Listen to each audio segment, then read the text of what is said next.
Imagine sitting at your own birthday dinner. The restaurant is warm and elegant, soft golden lights glowing over crisp white tablecloths, gentle music playing in the background, and the smell of delicious food filling the air. Your family is gathered around the table: your mom, your younger sister Emma, your father, and a few close relatives. Everyone seems to be in a good mood at first. You're turning 28 today, and for once you allowed yourself to feel a little hopeful. You thought tonight might actually be a nice evening, a chance to celebrate and feel appreciated by the people who are supposed to love you the most. Then your father raises his glass for a toast. You look at him expectantly, maybe even smiling a little, waiting for some kind words. Instead, he looks straight at you with that calm, serious expression he always wears when he's about to deliver one of his honest opinions, and he says the words that hit you like a punch to the stomach. You know, son, honestly, you've become a huge disappointment to this family. The whole table goes completely silent in an instant. No one moves. Forks hover in midair. My mom suddenly finds something very interesting on her plate and stares down at it without blinking. My sister Emma's eyes go wide with shock, and she glances at me quickly before looking away, embarrassed. The relatives shift uncomfortably in their seats, pretending to be busy with their napkins or water glasses. And me? I feel my face burning hot, my chest tightening so hard that it becomes difficult to breathe normally. My heart is pounding so loudly in my ears that it drowns out the soft music in the restaurant. He doesn't stop there. He keeps talking, his voice steady and matter-of-fact, as if he's discussing the weather instead of tearing down his own son on his birthday. He lists every single thing he thinks is wrong with my life. How I never showed interest in taking over the family business like he always dreamed I would. How I chose a regular marketing job instead of something more impressive or ambitious. How I'm still not married at 28. How I'm not earning enough money. How my lifestyle doesn't match the standards he set for me in his mind. Every sentence feels like another heavy stone being placed on my chest, pressing down harder and harder until I can barely keep a polite smile on my face. I don't shout back. I don't cry. I don't even try to defend myself in front of everyone. I just sit there, nodding slightly, forcing my lips to stay curved in a small, tight smile, and I finish my meal bite by bite as if nothing unusual is happening. But inside my head, everything is screaming. Inside, something deep and important breaks apart, and at the same time something else, something colder and more determined, begins to wake up.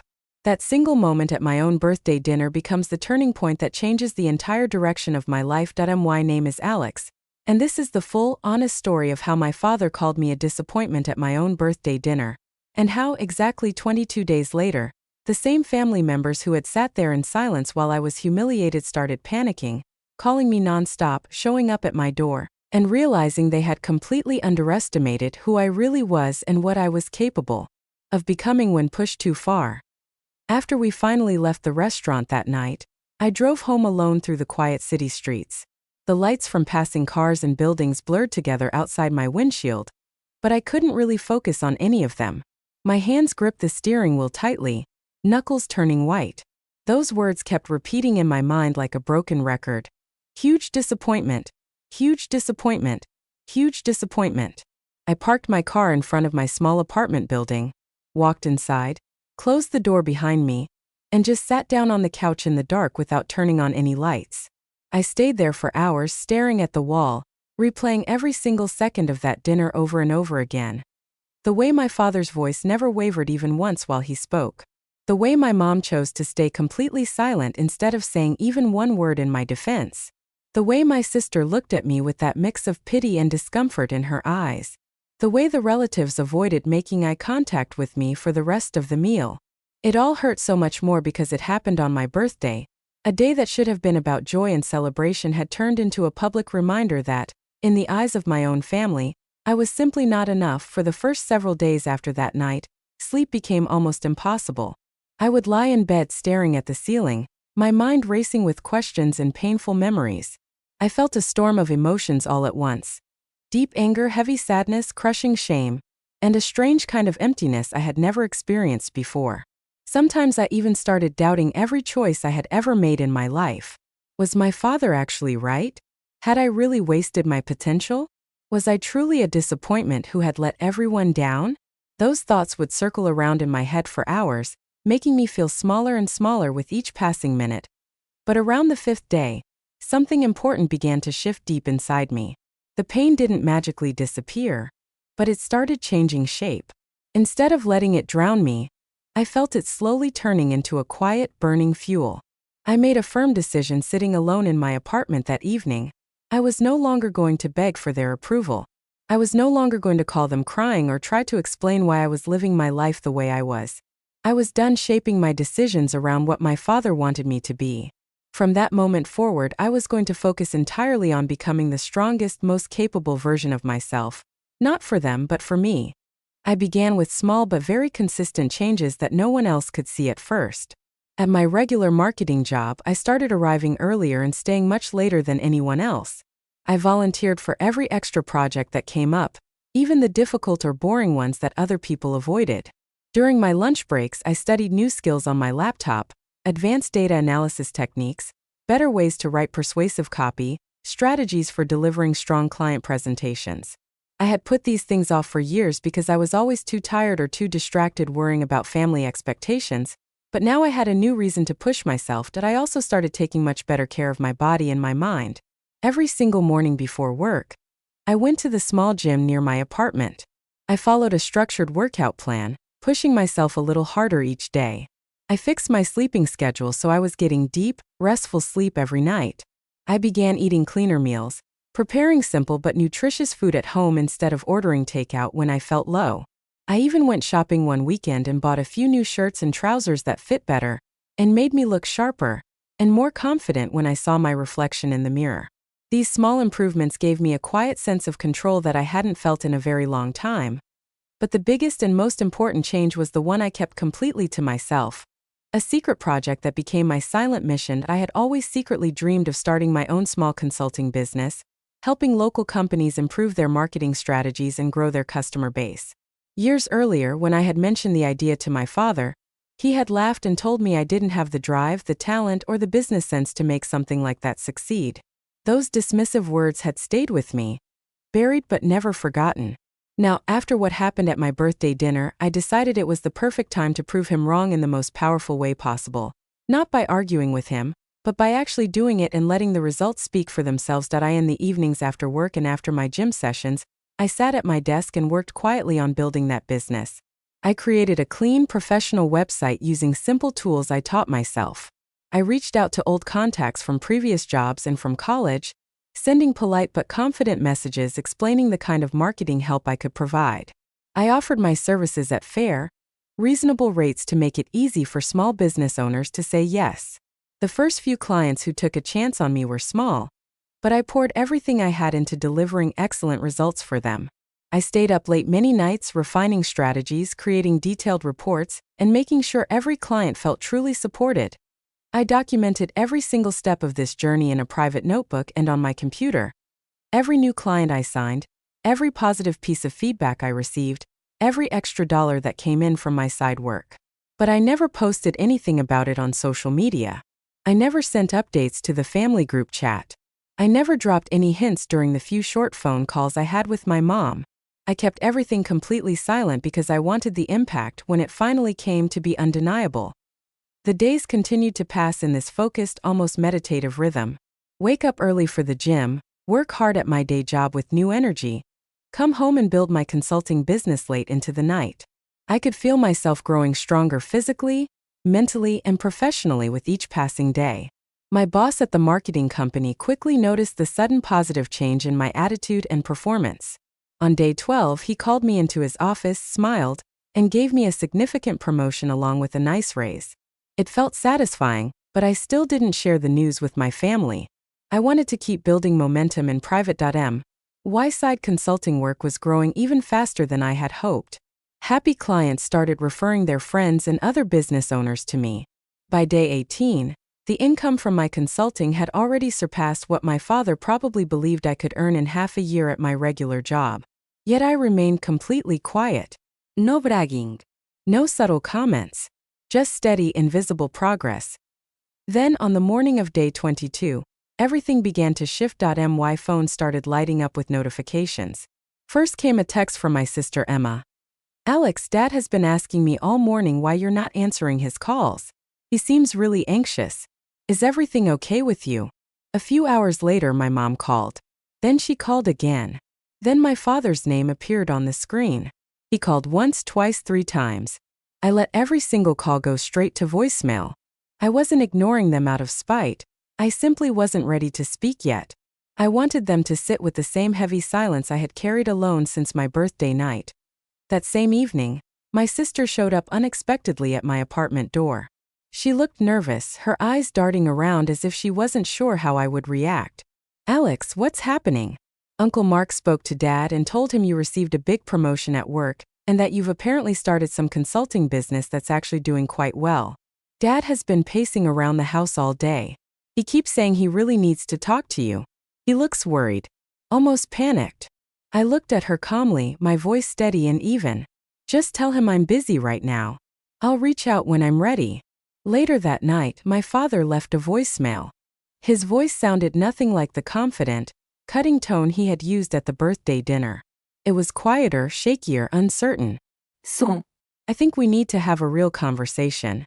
I may have been too harsh with what I said the other night. Please call me back when you have a moment, okay? I'm here." For the first time in those 22 long days, a small, quiet smile actually formed on my face that I allowed a couple more days to pass, letting the tension build naturally. Then I finally agreed to meet them, but not at their house. I suggested a quiet, neutral cafe in the middle of the city where there would be no home field advantage. When I walked through the door on that day, the atmosphere felt thick with unspoken words. My father was already sitting there, looking smaller and more tired than I remembered him ever being. My mom's eyes were red and puffy, as though she had spent the previous night crying. My sister kept glancing nervously between all of us, clearly uncomfortable with the heavy tension hanging in the air. My father cleared his throat several times before he finally spoke. His hands were wrapped tightly around his coffee cup. "Alex, we've heard about your promotion at work, and about the consulting clients you've been taking on. I didn't realize how much effort you've been putting in these past few weeks. It sounds like things are going well for you." I sat quietly across from him and let him continue without interrupting. He looked down at the table, his voice cracking slightly for the first time I could remember. "What I said to you at your birthday dinner. I was wrong. I was under a lot of stress with the family business and I took it out on you. You are not a disappointment. I am proud of you, son. I really mean that." Those were the exact words I had waited years to hear from him. But now that they were finally being spoken, they landed differently. They didn't magically heal the deep wound from that night. They didn't erase the memory of sitting there silently while my worth was questioned in front of everyone I cared about. I looked him directly in the eyes and spoke in a calm, measured voice. "Dad, it wasn't just the words themselves. You said them on my birthday in front of the entire family. You made me feel completely worthless while everyone else sat there and watched. I didn't argue with you that night. I didn't cry or cause a scene. I simply sat there, finished my meal and went home. And then I made a decision. I would never again live my life trying desperately to prove my value to you or anyone else." The table fell into a heavy silence once again. But this time it felt different. My mom reached her hand across the table toward mine, her eyes full of regret, but I gently pulled my hand back. Not because I hated her, but because I was finally protecting my own peace and self-respect. "I still love every one of you," I continued softly but firmly. "But I am done measuring my success and my worth by your expectations. From now on, I am building my own life on my own terms. If you want to be part of that life going forward, it has to come from a place of respect. Not constant criticism and disappointment every time I choose a path different from the one you imagined for me." My father nodded slowly, his shoulders slumped. For perhaps the first time in my entire life, he had no quick lecture, no immediate comeback, no list of reasons why I was still doing things wrong. He simply listened. In the weeks that followed that cafe meeting, the dynamics within the family began to change gradually, like ice slowly melting. My father started asking real, genuine questions about my work instead of judging it from afar. My mom began inviting me over for smaller, quieter dinners without the pressure of big speeches or public evaluations of my life choices. My sister became one of my strongest supporters, even sending a few of her own friends and acquaintances my way as potential consulting clients. But the most meaningful and lasting change happened quietly inside me. I no longer needed their validation, their praise, or their approval to feel worthy or successful. The sharp pain I had carried from that birthday dinner had transformed into a steady fire that kept pushing me forward every single day. I had proven to myself, not to them, exactly what I was capable of achieving when I stopped seeking permission and started focusing completely on consistent growth and self-belief. Today, my consulting business continues to expand at a steady, satisfying pace. I wake up each morning feeling lighter, more confident, and genuinely at peace with the person I have become, with all my strengths, my past mistakes, and everything in between. The young man who once sat silently at his own birthday dinner while being torn down has grown into someone who now knows his own value without needing anyone else to confirm it. And sometimes, late at night when the apartment is quiet, I still think back to that dinner. Not with the same burning anger I felt in the beginning, but with a strange, quiet sense of gratitude. Because if my father had never spoken those painful words that night, I might still be stuck in the same cycle, constantly trying to please everyone else instead of becoming the strong, independent person I was truly meant to be. So if you are watching or listening to this story right now, and you have ever been called a disappointment by someone you loved deeply, whether it was a parent, a partner, a sibling, or a close friend, I want you to hold on to this truth. Their words do not define who you are. The pain they cause can either break you down completely, or become the very fuel that builds you into someone stronger than you ever imagined. I chose to let it build me, and in just 22 days that choice changed the entire course of my life. Now I want to hear from you. Have you ever experienced a moment when someone close to you hurt you with their words or their judgment, and you used that pain to become better, stronger, or more successful? Did their criticism become your motivation instead of your destruction? Share your own personal story in the comments below. I read every single comment, and I truly believe your experiences can help and inspire others who are going through similar struggles right now. If this story touched you, moved you, or gave you even a little bit of hope, please take a moment to like the video, share it with someone who might need to hear this message today, and subscribe to the channel so you never miss future real emotional stories about betrayal, deep pain, silent personal growth, and the quiet kind of justice that comes when you prove the doubters wrong through your actions rather than through arguments. Thank you from the bottom of my heart for spending this time with me and for listening to my story. Your support and your presence here mean more than you will ever know. Until the next story, take care of yourself, believe in your own potential, and remember that sometimes the hardest moments become the most important turning points.